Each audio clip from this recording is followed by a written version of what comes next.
Welcome to the Goon Squad Sports Radio Show, First 40. It is I, Puma, along with Ice Water. I think Black is scared to come on the show because he got a butt whipping last week in the picks.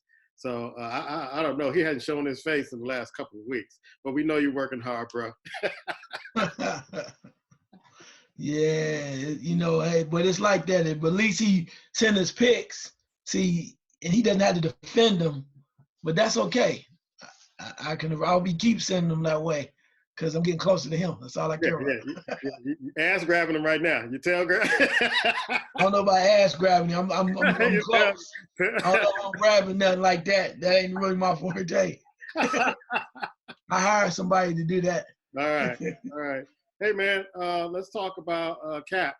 Last week, we gave our views about, and I gave my views about how I thought this was bullshit from the NFL. Sure enough, I'm going to let you go first on this one.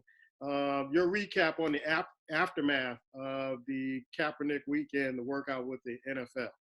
Yeah, initially, first when I thought about it, I thought that Kaepernick was had blown his chance to play in the NFL by thinking about not participating and not following their lead, right? And that's what I thought about it. But after further research and dissecting some things, then I came to this understanding that it was we mentioned earlier that it was a big game of chess. Mm-hmm. Okay.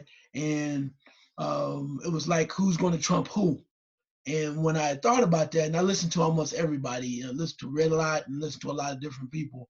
But a couple of things that came to light was the factor that the NFL came in with their agenda.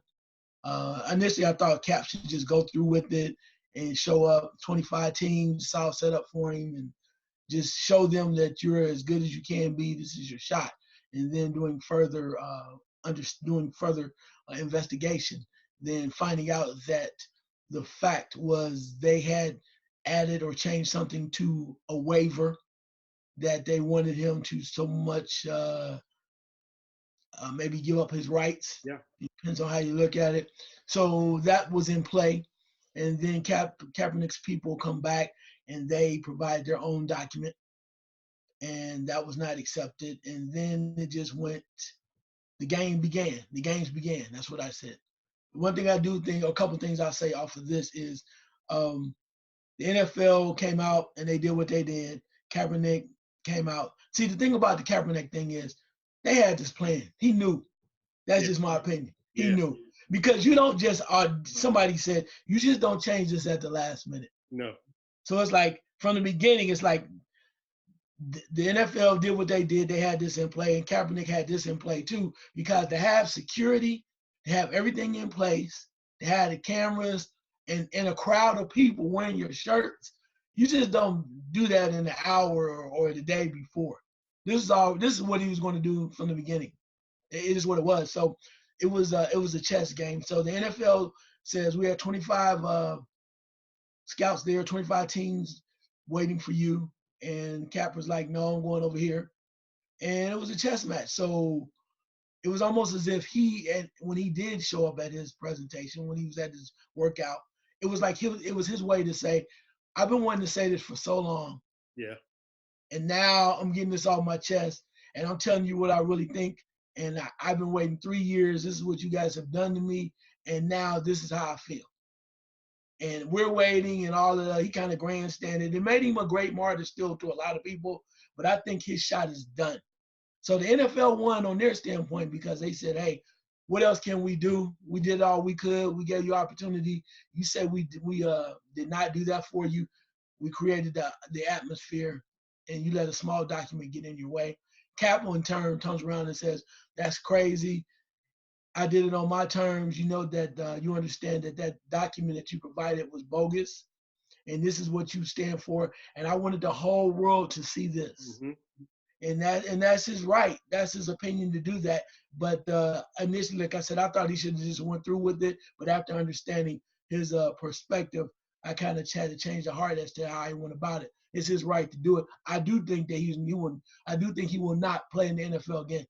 He will not play in the NFL because it's like anything else. Like he's talking of possibly he didn't want to give up his rights, but you're done. And to me, the way that he did it, he doesn't want to play. He don't want to play. Because there's no way you got to give up something to get back in that league. They already gave you a check. And I'm not saying he's wrong, okay? When I say this, I'm not saying that he's wrong. He has the right to do what he wants to. He's earned that right. He's been bamboozled. He's been blackmailed. I give you all that. Yes, I agree. I've heard it 100 times. I would never say he can't do whatever. But if his actions to me, by what he did this time, let me know, or it says to me, I know how they're going to run this game, and I'm okay with it. But I want to show you that there's nothing that should be stopping me physically or mentally that I should be playing in the league. And that is his right. I applaud him for that.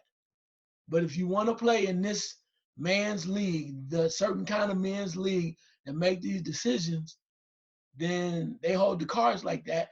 And I think they felt they won. And I think Kaepernick felt he won. But at the end of the day, you're not going to play. So that's initially why I thought very quickly why I always wondered, why even worry about it? You got your money, right? Why you want to play now? Anyway. Well, part of the money, because what people really didn't read into, that I'm going to start off first, is that there was a second part of this lawsuit. The second part of the lawsuit was collusion. Did the NFL collude with the owners to keep him out of a job? And basically, that's what the NFL was worried about, that they tried to get him to sign off to get rid of that liability, and he wouldn't do that, because now there's the second part of a lawsuit that's coming that they wanted to avoid.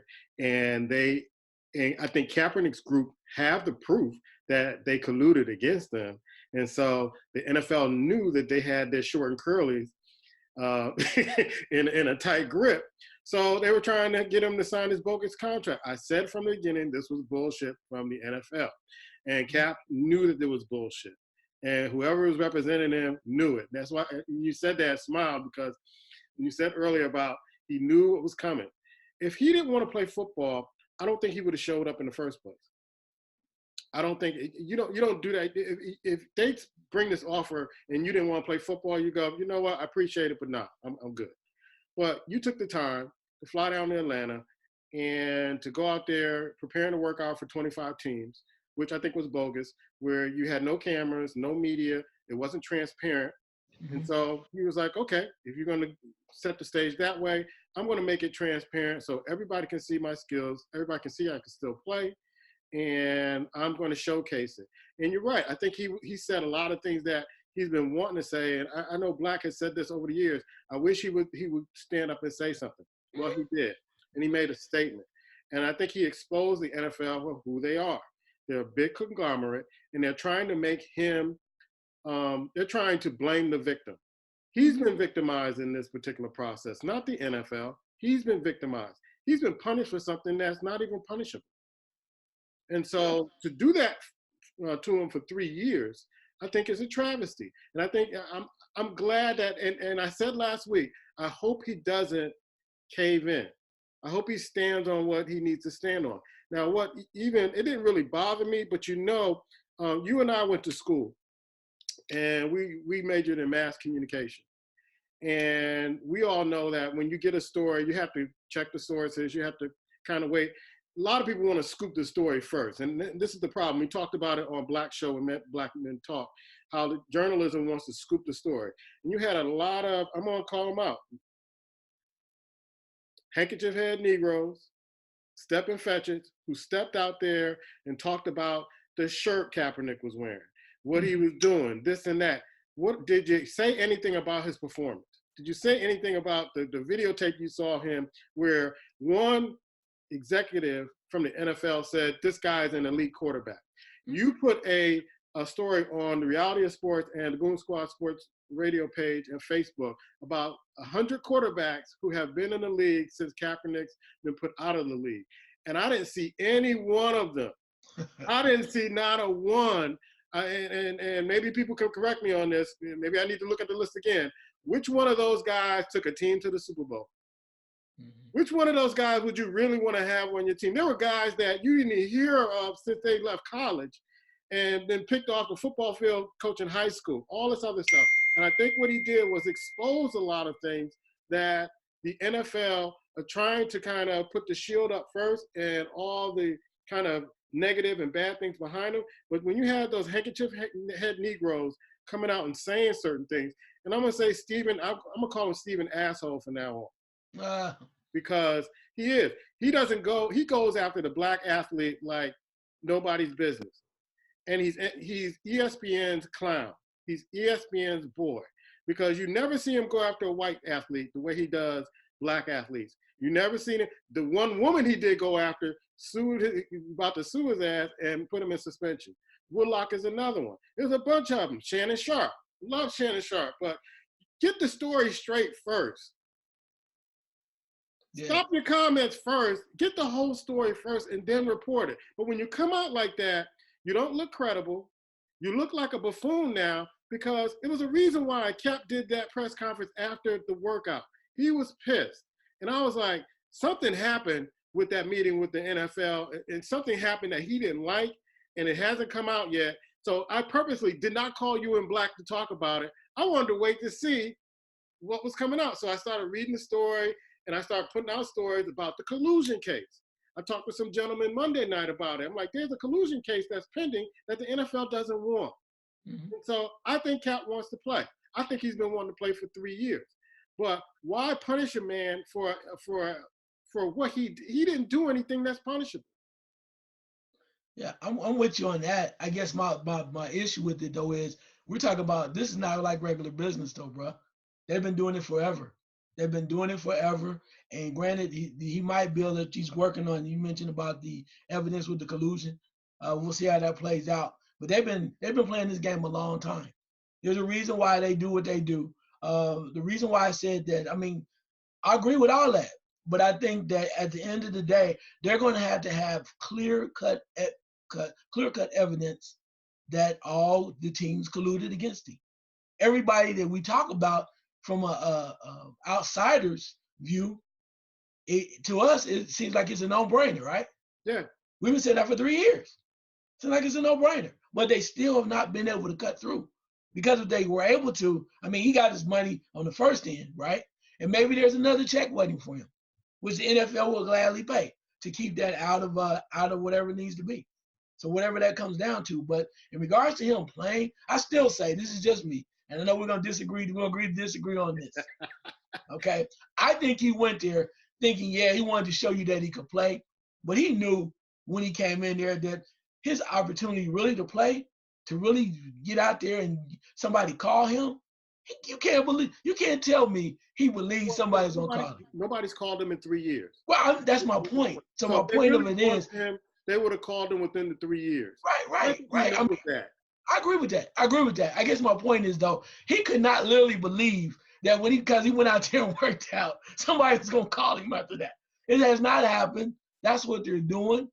And granted, he wants to play, but he has, you would think somebody would have told him, you're not playing again. You're not. You're simply not. Even if you win the case, you're still not playing. And to me, and I've said this on numerous shows, that's okay with me. Me too. My thing is expose the NFL for who they truly are. Expose them because they truly blackballed this guy because his position on caring for black and brown people being brutalized by the police. And he took a stand. And the handkerchief head Negroes, the talking heads on all these stations, I don't even feel sorry for you anymore. I don't listen to you anymore. I don't watch your shows anymore.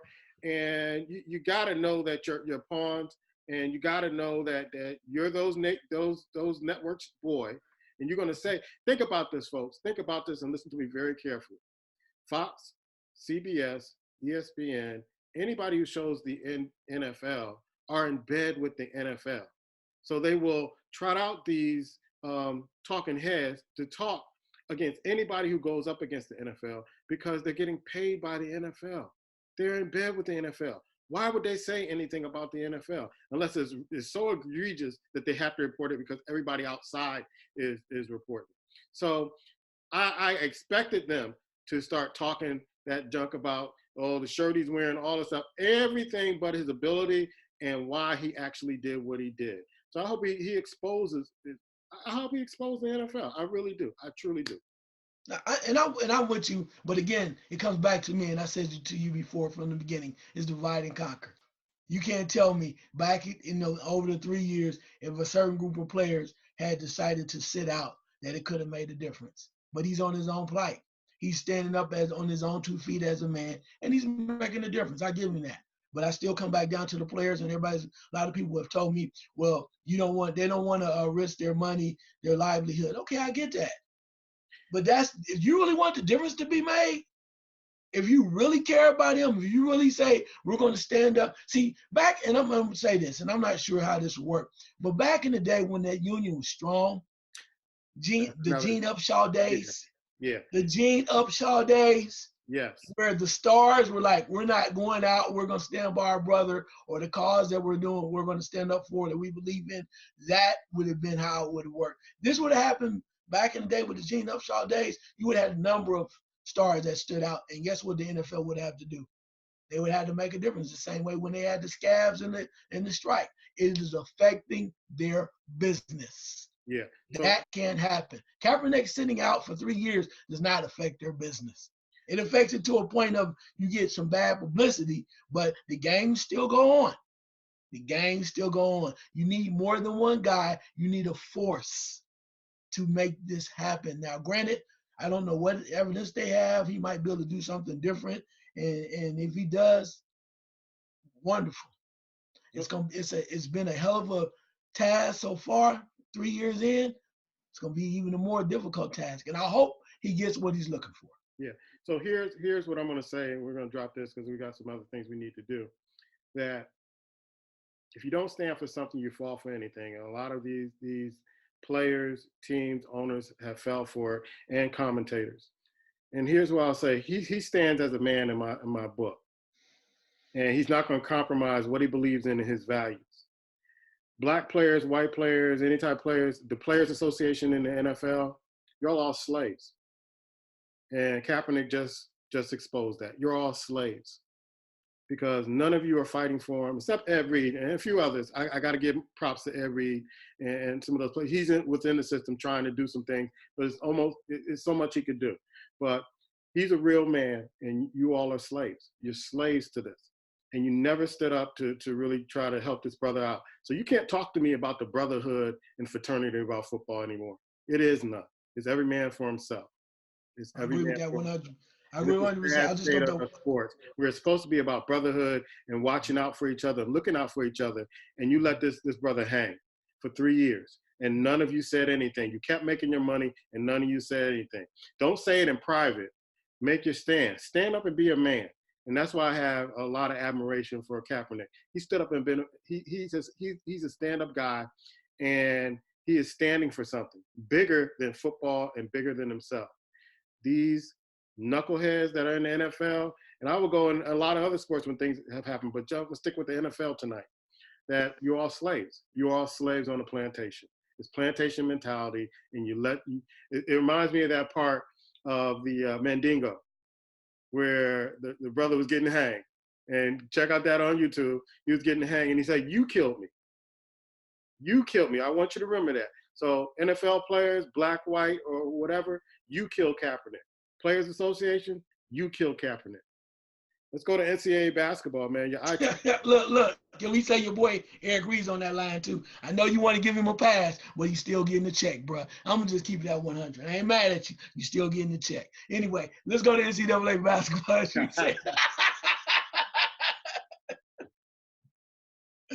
Oh man, that's crazy. So I'll go first on NCAA basketball, man. I saw a great game that was a tournament energy last week, Michigan State and Seton Hall, and Seton Hall got hosed, bro.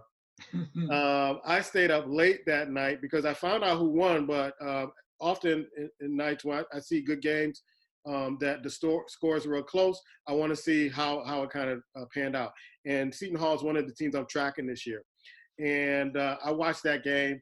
And, of course, I'm going to hit Seton Hall's coach. You got to play McKnight more.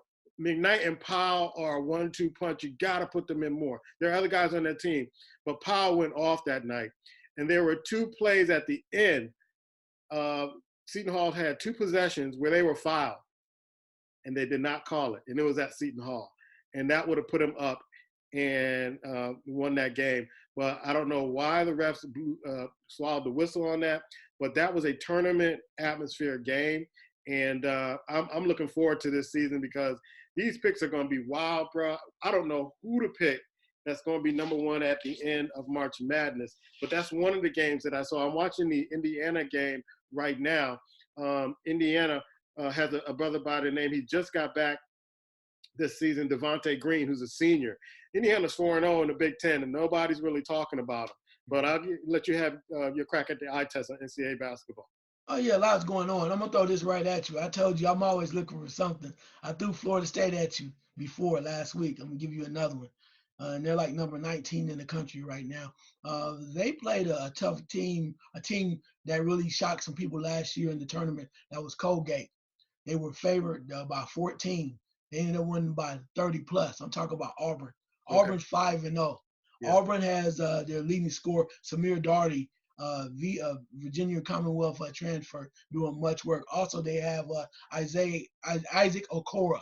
He's a freshman, putting much work in. So Bruce Pearl has 5 seniors on the team that returned. He also has a number of underclassmen, and they're playing hardcore ball. They're angry. They know that missed call last year was they got hosed. Kind of hosed them. They hosed them. They should have been playing for the national championship. So I think they have a chip on their shoulder, and they're deep. So right now they're 5-0. They're 19 in the country. They have a game coming up Monday. I think they play New Mexico, and New Mexico is 4-1 right now, and pretty intense. But watch out for Auburn because they started at the bottom, as somebody said. They're coming up. That's something to look forward to. I just have to throw this out there because I know how much you love this team. But Louisville has slid into the second spot overall. I didn't know if you caught that. I've seen it. Yeah, okay. So, and that bad coach you talk about, Chris Mack, they have slid up into number 2 spot, which is very impressive. So we'll see how much they hold on to. And last but not least, I would be doing a disservice if I did not give kudos to the Ohio State Buckeyes, who cracked the top 10 by their major, impressive win over Villanova. Villanova's probably going to be one of the top teams down the line that you want to be looking out for in the tournament. And the way that Ohio State was able to get hot early and just take care of business throughout the contest says a lot about them. They have a lot of big tests coming up because they play the likes of Kentucky, they play North Carolina, they play a number of good teams down the road. But one thing about Chris Holtmann, like he did at Butler, he's not afraid, and he knows that's going to get his team tournament ready. Yeah, I can't wait to the Big East ACC Challenge to see how your boys do, Louisville do against some of those ACC teams. Because I see Louisville coming, but I'm not totally. I want to see them play the Virginias, the North Carolinas, the Duke, the Notre Dame. Look, I'm giving Notre Dame basketball props because they do come to play. Look, because you were calling for that man to be fired last year. Last year, I thought that was awful. How Virginia and Duke come back and beat them when they had the game won. I thought that was awful. I said 2 or 3 years ago, and please correct me if I'm wrong on this, that Ohio State, 2 or 3 years from now, Ohio State's going to be a team to reckon with. And here they are right now. Very impressed with what they've been able to do. Speaking on college, James Wiseman gets a 12-game suspension. I guess it's 11 games because I think he sat out 1 game. And this team is being picked to go to the Final Four, even to go play in the championship. How do you think this suspension is going to affect this Memphis team? I don't know if it's going to affect them really that much, and I tell you why. Because the way that Penny is coaching, and they have so many players, and they know what Wiseman can do. It'd be different if he's never played with them, never practiced with them. They kind of have an idea. It's kind of like a player being sick or something. You're kind of waiting on him, and then they're still going to have enough time. Him coming back in January to continue to develop more chemistry and make a serious run. I will say this: I thought it was a very different approach for the NCAA to let him come back, particularly with the amount of money. Right. That surprised me. You're thinking about the $11,000 and they say he has to pay it back. Normally they kind of hold you out a lot longer, and they just kind of, if you take money or whatever, or something's paid for you, then they usually don't allow the guy to continue playing. It's always a long type of situation. If they do come back, it's like tournament time. So this was maybe a different step in a certain direction for them. Maybe I'm not saying they're getting soft, but maybe they realize that the way that this scenario came up with money's involved and people paying for people to move, that it's a wave of things to come. And maybe instead of just losing their minds, they're starting to say, okay, you still had to sit out, but we're not going to take your whole season from you. I thought it was, and maybe I'm giving them too much credit, but I was surprised by the way that they handled it. Particularly, he was able to come back. January is like right around the corner. That's no time. No time. I think if Penny Hardaway was part of the coaching staff instead of a booster, it would have been the whole season. But since he wasn't part of the staff of Memphis, I think this is why there's like, okay, let's be fair here. This is a player that is probably going to be the number 1 draft pick in the NBA. I mean, he's a monster. He's a monster. I didn't see him coming. And so they're like, we got to make money off this. We got to make sure this team gets in the tournament so that we can make money in March, having this guy, because this team is being picked to go a long way with this particular player. So I think the NCAA like, hey, we don't want to cut off our revenue with this kid, and people want to see him play. This is a team that has a great opportunity to go far this season. So let's punish him just enough where they can kind of stay afloat and still get him in during tournament time or right before the tournament to get the chemistry back and then make that run.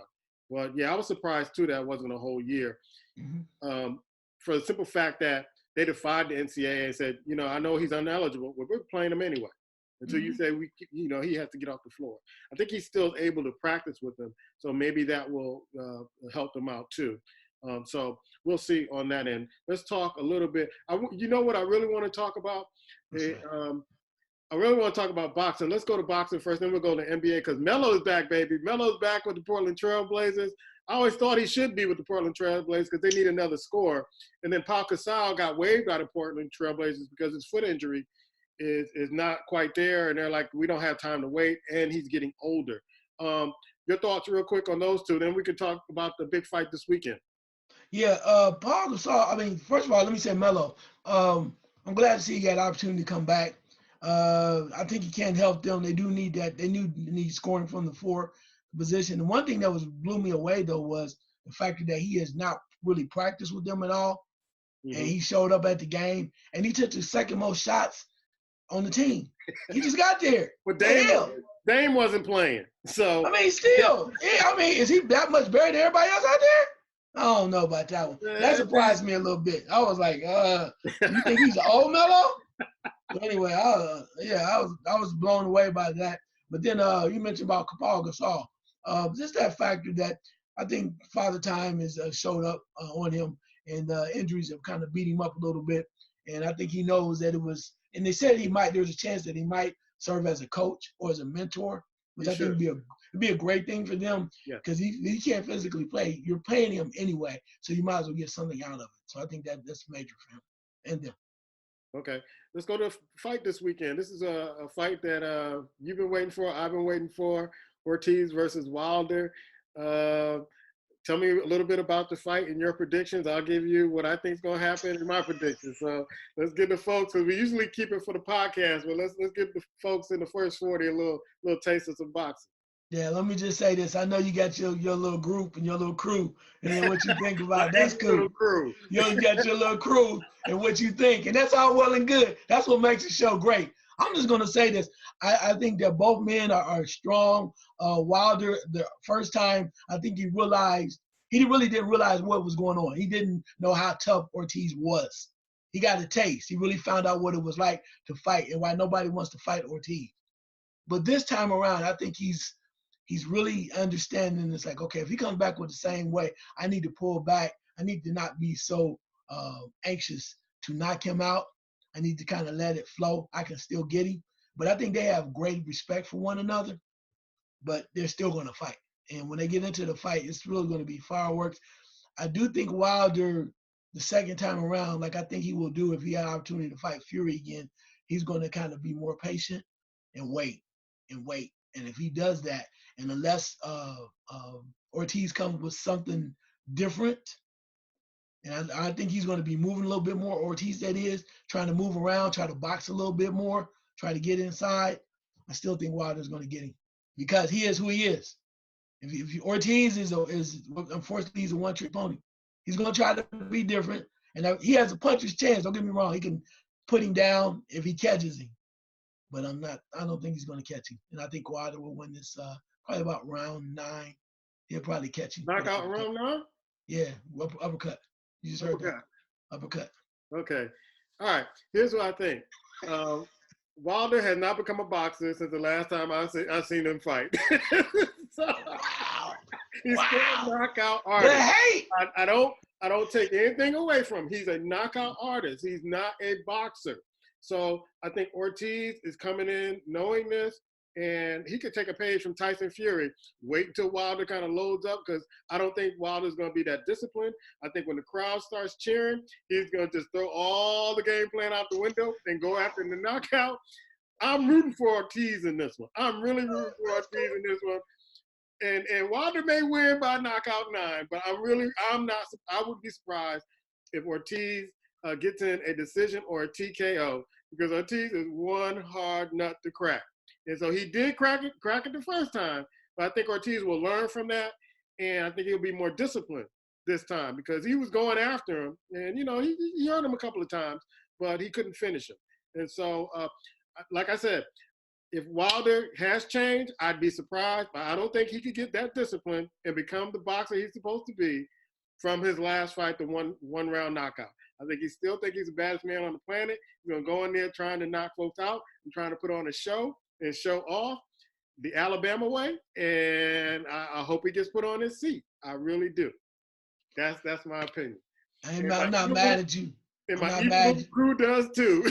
Your little crew. I know it, but I'm just gonna say this: that when it comes down to it, Ortiz is not winning the decision. We know that. It's got to be a knockout either way. Right. He's not winning the decision because he's not. You talk about not a boxer. We know what Ortiz is.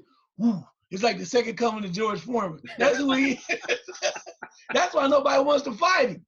And that's why Wilder mentioned it as well. He says, they say he's old, but he said nobody wants to fight that old man.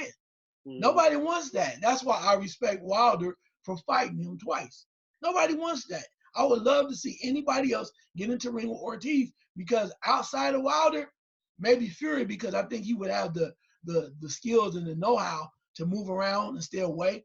Other than that, I don't think anybody can touch that guy. He's that dangerous.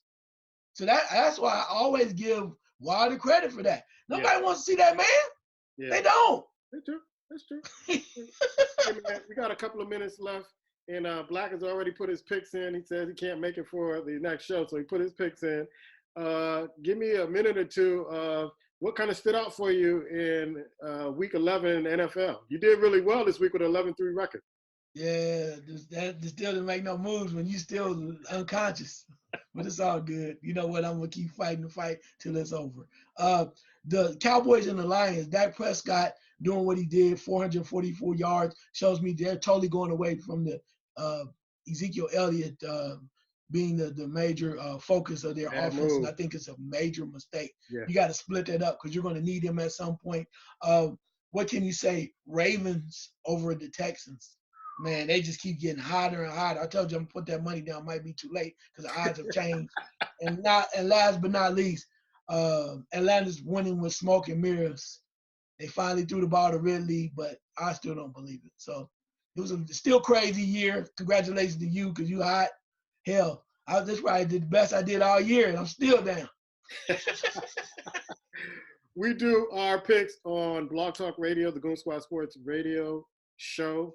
And so you want to join us for overtime over there. We do our picks. We talk more sports over there for 90 more minutes. And so we usually post those shows up. But if you want to catch us live, just get on the Blog Talk and plug in the Goon Squad Sports Radio show. Black won't be with us, but it's going to be me and Ice. And we held it down last week. We're going to hold it down again this week. Man, anything you got to say to the folks? Yeah, just you might want to come to overtime because I might bring it a little stronger because I won't be arguing with Puma. But Black Thor, I got something for you. You might be looking coming in last place. I'm gonna check your picks. You've been talking that crap all year long. I know I'm bad. That's why I've been asking for help from people calling in on the show to help me with my picks. But I'm gonna die on my sword. I'm gonna fall on the sword and I'm gonna die on it. But Black Thor, you mess up like you did last week, buddy. Somebody, you know what? You say Black Thor coming, Black Thor's leaving. He going to last place. That was some big boo-boos last week. Big boo-boos. We'll talk about it in overtime. We'll check you out.